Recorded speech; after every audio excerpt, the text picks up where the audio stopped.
السلام علیکم پیارے بچوں، آج کی ہماری کہانی میں خوش آمدید۔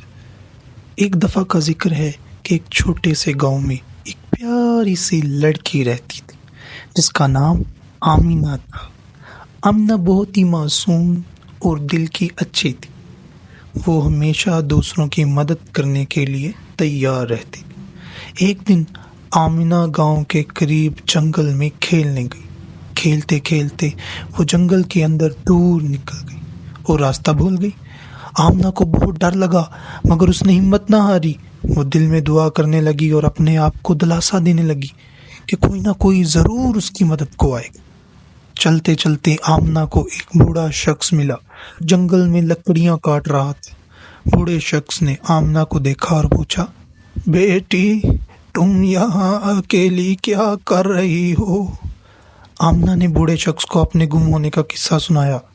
بوڑھے شخص نے مسکراتے ہوئے کہا، پریشان نہ ہو، میں تمہیں کل پہنچا دوں گا۔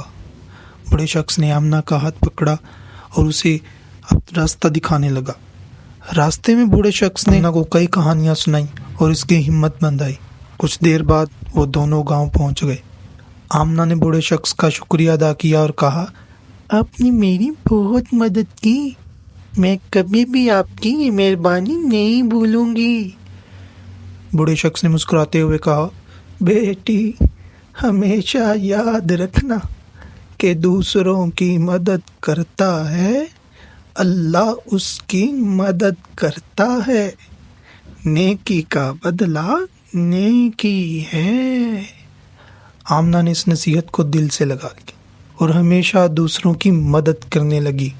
گاؤں کے سب لوگ آمنہ کو پسند کرنے لگے اور اس کی مثال دیتے لگے کہ کیسے ایک چھوٹی سی لڑکی ہو کر بھی نیکی کے کام کر کے دوسروں کی زندگی میں خوشیاں لاتی ہے۔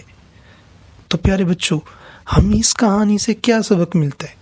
نیکی ہمیشہ لوٹ کر آتی ہے اور دوسروں کی مدد کرنے سے اللہ پاک خوش ہوتا ہے اور مشکل وقت میں ہماری مدد کرتا ہے۔